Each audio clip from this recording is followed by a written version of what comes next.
नमस्कार, स्वदेश खबर देख रहे हैं आप। मैं हूं आपके साथ प्रशांत पांडे और आज एक अहम चर्चा। किसी बड़े जबरदस्त झटके में बहुत कुछ खोने के बाद इंसान वैसे किसी भी खतरे से अलर्ट हो जाता है। मन में कई तरह के सवाल पैदा होने लगते हैं। हम बात कर रहे हैं कोरोना की। कोरोना की कई मार झेलने के बाद एक नया वायरस HMPV सिर उठा रहा है। चीन में फैले इस वायरस की भारत में भी एंट्री हो चुकी है। छोटे बच्चों और बुजुर्गों पर असर डालने वाला HMPV जानलेवा नहीं, लेकिन इससे अलर्ट रहना आवश्यक है।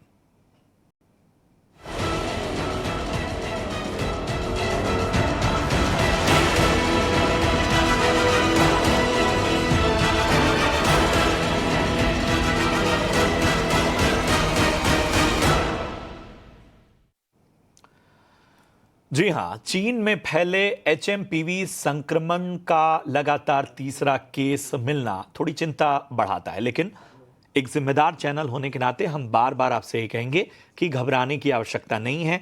किसी तरह का पैनिक सिचुएशन नहीं है। पहले 2 केस जहां कर्नाटक में मिले हैं, तो वहीं गुजरात के अहमदाबाद में 2 महीने के बच्चे में वायरस की पुष्टि हुई है। बताया जा रहा है कि बच्चा राजस्थान का है और इलाज के लिए अहमदाबाद है। इससे पहले कर्नाटक में 3 महीने की बच्ची और 8 महीने के एक बच्चे में इस वायरस के मिलने की बात सामने आई। दोनों बच्चों की जांच बेंगलुरु के एक प्राइवेट अस्पताल में की गई, लेकिन कर्नाटक के स्वास्थ्य विभाग ने अभी भी यह स्पष्ट किया हुआ है कि बच्चों के सैंपल निजी अस्पताल में जांचे गए हैं और उन्हें सरकारी लैब में जांच के लिए जो सरकारी लैब से रिपोर्ट आनी है वो अभी नहीं आई है। HMPV वायरस से संक्रमित होने पर मरीजों में फ्लू जैसे लक्षण, सर्दी और कोविड-19 जैसे कुछ कॉमन लक्षण दिखाई देते हैं। इस बात ने लोगों की चिंता बढ़ा दी है, जिसकी बात हमने कही। 2 चीजें चिंता बढ़ा रही हैं। पहला, एक तो सबसे बड़ा बात कि यह वायरस चीन में फैला है, तो कोरोना की तरह चीन में इस वायरस के फैलने की वजह से चिंता यहां बढ़ रही है। दूसरा कि इसके लक्षण कोविड-19 जैसे ही हैं, आम फ्लू जैसे लक्षण हैं। ऐसे में सवाल उठता है कि क्या वाकई कोविड जैसा गंभीर रूप ले सकता है। इसे लेकर चिंतित होना सही है। और लक्षण के साथ टेस्टिंग और उपचार के तरीके क्या हैं, इन्हीं सब पहलुओं पर करेंगे हम विस्तार से चर्चा। हमारे साथ बेहद खास मेहमान भी जुड़ेंगे, लेकिन सबसे पहले सुन लेते हैं कि कर्नाटक के मुख्यमंत्री, इसके अलावा गुजरात के स्वास्थ्य मंत्री और खास तौर पे और भी जो जिम्मेदार अधिकारी हैं, जैसे कि अतुल गोयल हैं, जो कि स्वास्थ्य मंत्रालय के DGHS हैं, उनका क्या कहना है। After seeing this, I talked to Mr. Dinesh Gundu Rao, who is in charge of the health department, and he responded quickly, and he took up a meeting with the department, and whatever decision he takes, the government will implement it, and the government will take all precautionary measures. इसमें कोई panic होने की अभी जरूरत नहीं लगती है, क्योंकि यहाँ से अपने जो केंद्रीय संस्था है उसकी तरफ से अभी कोई एडवाइजरी जारी नहीं की है, लेकिन उस पर सावचेती बरतने की वो वहां से सूचना दी गई है। इस हिसाब से राज्य सरकार भी सभी तरह की सावधानियां बरत रही है। और अपने गुजरात में तो जितने अवेलेबल बेड है वो भी मोर देन इनफ है। वेंटिलेटर, बेड, ऑक्सीजन व्यवस्था, ये सब व्यवस्था है ही, लेकिन ऐसी कुछ भी जरूरत नहीं पड़ेगी और पैनिक होने की भी जरूरत नहीं। तो बिल्कुल, ये भी हम लगातार कह रहे हैं कि किसी तरह की पैनिक सिचुएशन नहीं है, किसी तरह की चिंता की बात नहीं है, बस एहतियात रखना है, थोड़ा अलर्ट रहने की आवश्यकता है। चलिए बढ़ते हैं आगे और चर्चा को आगे बढ़ाते हैं। हमारे साथ 2 बेहद खास एक्सपर्ट जुड़ रहे हैं। मैं परिचय करा दूं, डॉक्टर निरंजन पाटिल हैं हमारे साथ, जो कि head of infectious diseases metropolis health care से हैं। डॉक्टर निरंजन, बहुत बहुत स्वागत आपका इस चर्चा में समय देने के लिए। बहुत बहुत धन्यवाद आपका हमारे साथ जुड़ने के लिए। हमारे साथ डॉक्टर कंचन कुमार भाग्यवंत हैं, कंसल्टेंट पीडियाट्रिशियन और न्यूरोलॉजिस्ट हैं, रूबी हॉल क्लिनिक का पुणे से। और डॉक्टर कंचन कुमार, आपका भी बहुत बहुत शुक्रिया हमें अपना कीमती समय देने के लिए। सबसे पहले डॉक्टर निरंजन, मैं आपके पास आना चाहूँगा। पहली बात तो ये कि बहुत ज़्यादा चिंता करने की आवश्यकता नहीं है, लेकिन सवाल यही है कि 2 चिंताएं आम लोगों की और मेरे ख्याल से जो तमाम इंस्टीट्यूशंस हैं, जिम्मेदार लोग हैं, उनकी भी चिंता बढ़ाने के लिए काफ़ी हैं। वो ये कि पहला तो ये वायरस चीन में फैल रहा है, वहाँ से इसकी शुरुआत हुई है। दूसरा कि इसके लक्षण जो हैं वो कोविड-19 से मिलते जुलते हैं। भारत में भी जाहिर सी बात है बच्चों को इसने अपनी कैद में लिया है, जो भी 3 केसेस सामने आए जिनकी पुष्टि हुई है। हालांकि अभी और भी डेटा का हमें इंतजार करना होगा। पहली टिप्पणी आपकी।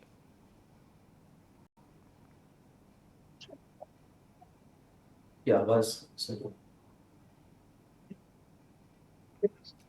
जी डॉक्टर निंजन, आवाज आ रही है आप तक?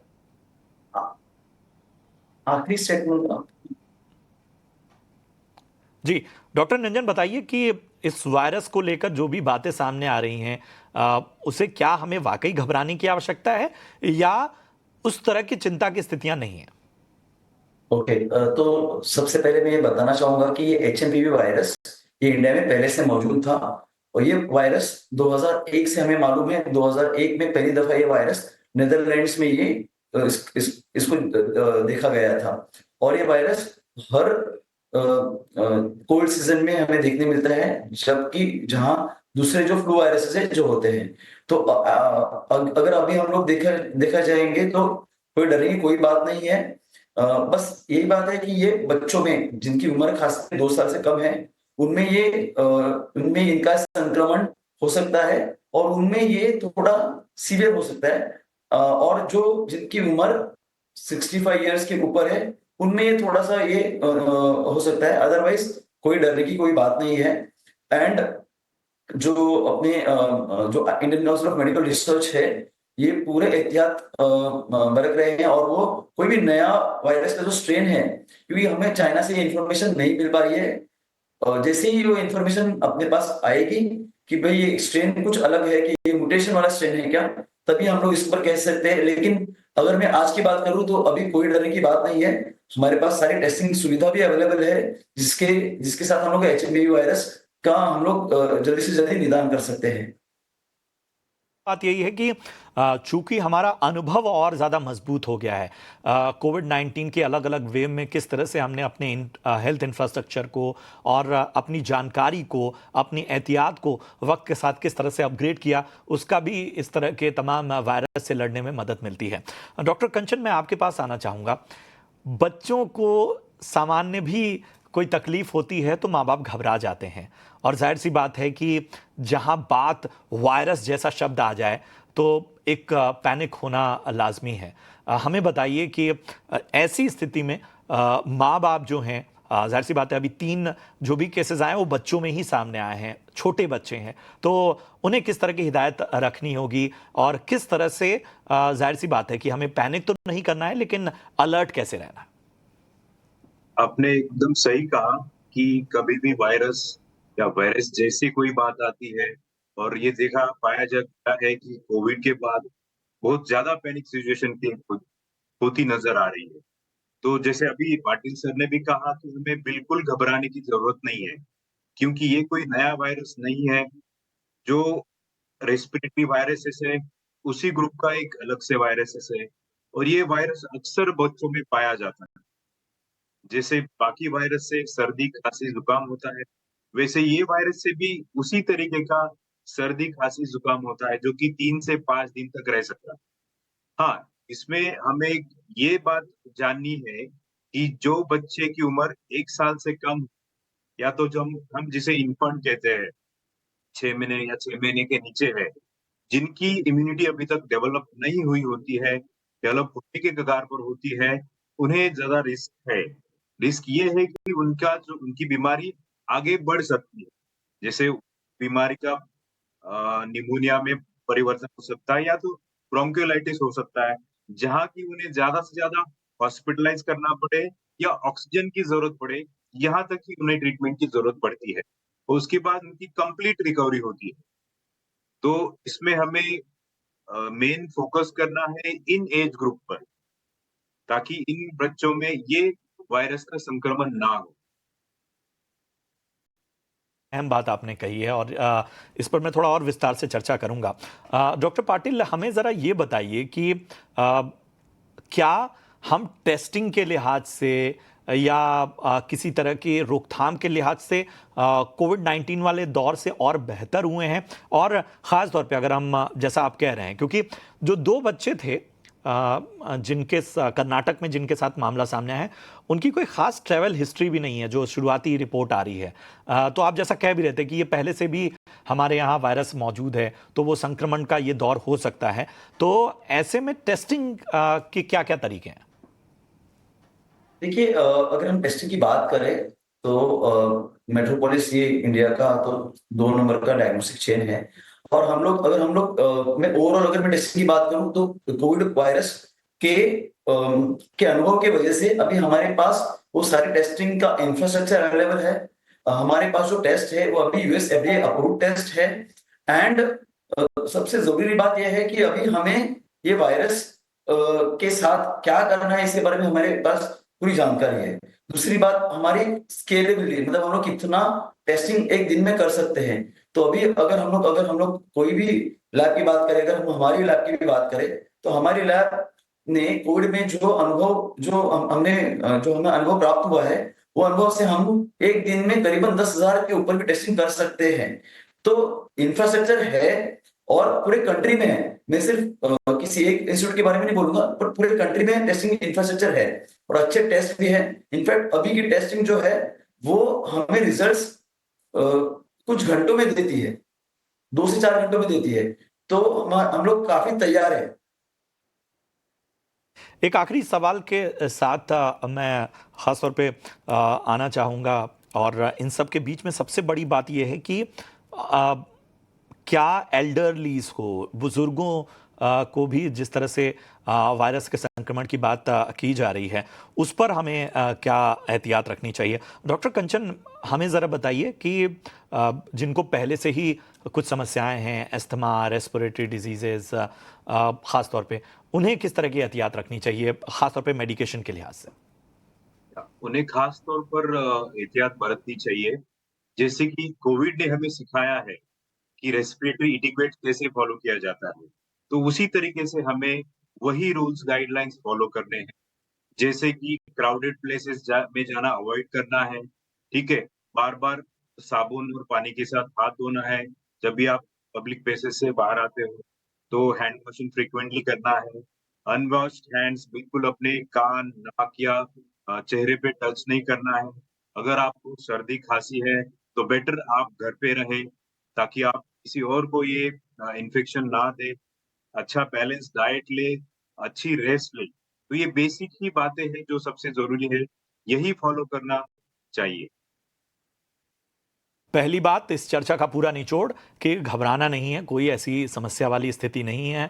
अब बच्चे हैं, बच्चों के साथ चिंताएं लगी रहती हैं, लेकिन ये वायरस पहले से ही मौजूद है और इसके संक्रमण के केसेस भारत में भी सामने आते रहे हैं और किसी तरह की स्थितियां नहीं हैं कि इसे रोकथाम ना की जा सके। हमारे पास बेहतर इंफ्रास्ट्रक्चर है, हम पहले से ज़्यादा जागरूक हैं। सबसे अच्छी बात तो ये है कि हमें पता है कि अगर किसी तरह के सिम्टम्स मैच हो रहे हैं, कुछ दिक्कतें आ रही हैं, तो हमें पता है कि हमें आगे एक्शन क्या लेना है। बाकी जो पूरा हेल्थ इंफ्रास्ट्रक्चर है आपके सहयोग के लिए तैयार है, सरकार भी लगातार निगरानी रखे हुए है। बहुत बहुत शुक्रिया करेंगे डॉक्टर कंचन, डॉक्टर पाटिल, आप दोनों का हमारे साथ जुड़ने के लिए और अपना कीमती समय देने के साथ ही बेहतर तरीके से जानकारी साझा करने के लिए। आगे भी इस तरह की चर्चाओं में हम आपको आमंत्रित करते रहेंगे। चलिए, इसी के साथ यहां रुकेंगे एक छोटे से ब्रेक के लिए। ब्रेक के उस पार भी खबरें हैं, आप बने रहिए।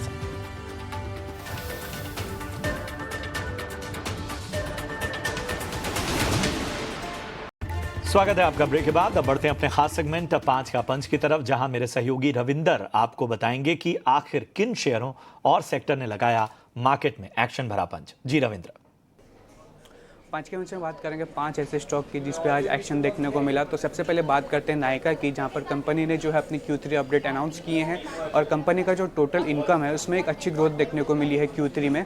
और ब्यूटी वर्टिकल जो सेगमेंट है उसमें फास्टर ग्रोथ देखने को मिली है अगर उसको हम कंपेयर करेंगे पिछले क्वार्टर से। और जो फैशन वर्टिकल है वो कंट्रीब्यूट कर सकता है 20% ऑफ रेवेन्यू। एंड मैनेजमेंट जो है कॉन्फिडेंट है strong growth in long term. इसी के साथ साथ मॉर्गन स्टैनली की भी नोट आ रही है नाइका पर, जहाँ पर उन्होंने ओवरवेट रेटिंग को मेंटेन रखा है और टारगेट प्राइस जो है 200 का रखा है। उनका कहना है कि जो फैशन वर्टिकल में ग्रोथ जो है वो इनलाइन था विद एस्टिमेट, और कंपनी का जो ऑनलाइन फैशन प्लेटफॉर्म है उसमें भी जो है डिमांड ग्रोथ वीक देखने को मिली। इसी के साथ साथ SBI कार्ड में भी नोमेरा की नोट आ रही है, जहाँ पर उन्होंने जो है स्टॉक को अपग्रेड किया बाय रेटिंग और टारगेट प्राइस जो 825 का रखा है। उनका कहना है कि जो सिक्लिकल रिकवरी है वो एट प्ले है और FY26 का जो आउटलुक है वो बेटर लग रहा है अगर उसको हम कंपेयर करेंगे FY25 से। इसी के साथ साथ नोवामा की भी नोट आ रही है SBI कार्ड पर, और उन्होंने जो है अपडेट किया स्टॉक को बाय रेटिंग और टारगेट प्राइस 850 का रखा। उनका कहना है कि जो कंपनी का जो क्रेडिट कॉस्ट आउटलुक है वो इम्प्रूव हो रहा है और जो पोटेंशियल रेट कट है RBI से आने वाले क्वार्टर्स में, उसके चलते SBI कार्ड को जो है एक पॉजिटिव पॉइंट्स ऐड करता है। इसी के साथ साथ यूनियन बैंक भी आज फोकस में रहा है, जहाँ पर कंपनी ने अपनी Q3 अपडेट अनाउंस किए हैं और कंपनी का जो टोटल बिजनेस था उसमें 4.7% की ग्रोथ देखने को मिली ईयर ऑन ईयर बेसिस पर। वहीं टोटल डिपॉजिट में भी जो है 3.7% की ग्रोथ देखने को मिली ईयर ऑन ईयर बेसिस पर। इसी के साथ साथ एंजल लोन भी आज फोकस में रहा है, जहां पर कंपनी का जो है क्लाइंट बेस में 7.1% की ग्रोथ देखने को मिली है Q1Q बेसिस पर, और जो ऑप्शन प्रीमियम टर्नओवर था उसमें 2.5% की गिरावट देखने को मिली है। इसी के साथ साथ टाइटन भी आज Q3 अपडेट पर फोकस पर रहा है, जहां पर कंपनी ने जो है 24% का ग्रोथ देखने को मिला है ईयर ऑन ईयर बेसिस पर Q3 में, और कंपनी का जो डोमेस्टिक ज्वेलरी बिजनेस है उसमें 25% की ग्रोथ देखने को मिली है। अगर बात करें वॉच एंड वियरेबल्स की तो उसमें जो है 13% की ग्रोथ देखने को मिली है ईयर ऑन ईयर बेसिस पर। शुक्रिया रविंदर आपका इस अहम जानकारी के लिए, और इसी के साथ इस बुलेटिन में इतना ही। दीजिए इजाजत, आप देखते रहिए ET नाउ स्वदेश। नमस्कार।